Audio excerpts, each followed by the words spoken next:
Hello, my name is John Nagoski. I have been an English teacher for 20 years. I'd like to introduce you to my channel, English with Subtitles.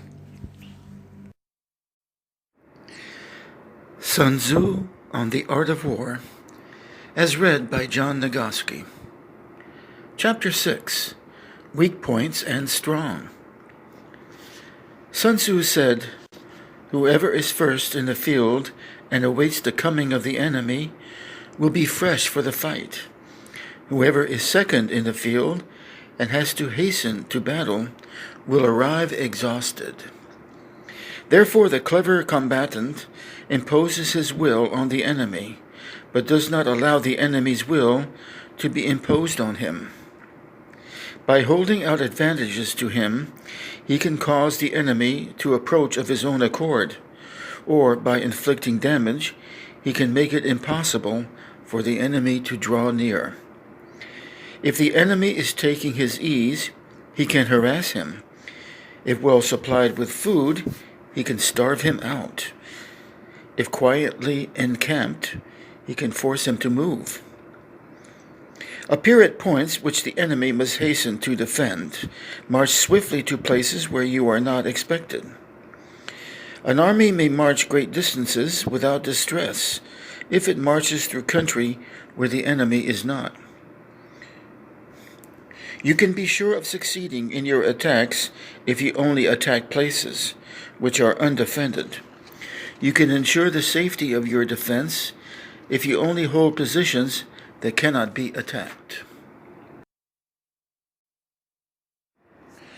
Hence, that general is skillful in attack whose opponent does not know what to defend, and he is skillful in defense whose opponent does not know what to attack.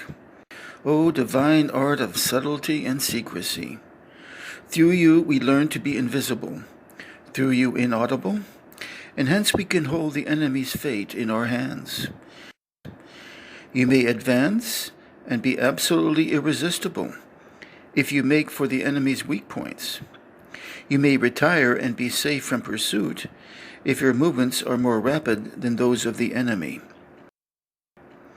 If we wish to fight, the enemy can be forced to an engagement, even though he be sheltered behind a high rampart and a deep ditch. All we need do is attack some other place that he will be obliged to relieve. If we do not wish to fight, we can prevent the enemy from engaging us, even though lines of our encampment be merely traced out on the ground. All we need do is to throw something odd and unaccountable in his way. By discovering the enemy's dispositions and remaining invisible ourselves, we can keep our forces concentrated while the enemy's must be divided. We can form a single united body while the enemy must split up into fractions. Hence there will be a whole pitted against separate parts of a whole, which means that we shall be many to the enemy's few. And if we are able thus to attack an inferior force with a superior one, our opponents will be in dire straits. The spot where we intend to fight must not be made known, for then the enemy will have to prepare against a possible attack at several different points, and his forces being thus distributed in many directions, the numbers we shall have to face at any given point will be proportionately few. For should the enemy strengthen his van, he will weaken his rear. Should he strengthen his rear, he will weaken his van. Should he strengthen his left, he will weaken his right. Should he strengthen his right, he will weaken his left. If he sends reinforcements everywhere, he will everywhere be weak. Numerical weakness comes from having to prepare against possible attacks. Numerical strength from compelling our adversary to make these preparations against us.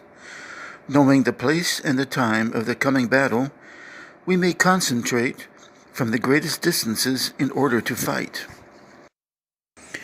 Though the enemy be stronger in numbers, we may prevent him from fighting. Scheme so as to discover his plans and the likelihood of their success. Rouse him and learn the principle of his activity or inactivity. Force him to reveal himself so as to find out his vulnerable spots. Carefully compare the opposing army with your own, so that you may know where strength is superabundant and where it is deficient. In making tactical dispositions, the highest pitch you can attain is to conceal them. Conceal your dispositions, and you will be safe from the prying of the subtlest spies, from the machinations of the wisest brains. How victory may be produced for them out of the enemy's own tactics, that is what the multitude cannot comprehend. All men can see the tactics whereby I conquer, but what none can see is the strategy out of which victory is evolved. Do not repeat the tactics which have gained you one victory, but let your methods be regulated by the infinite variety of circumstances.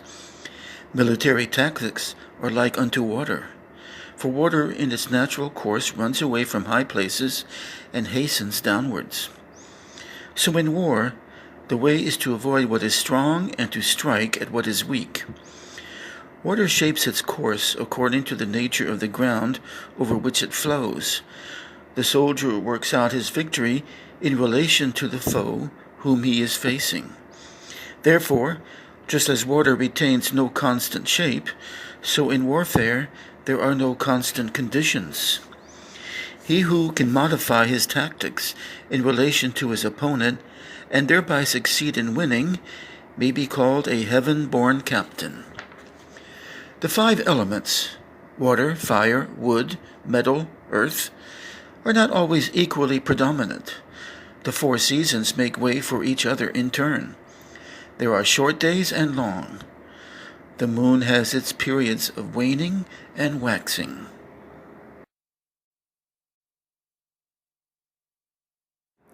This concludes Chapter 6.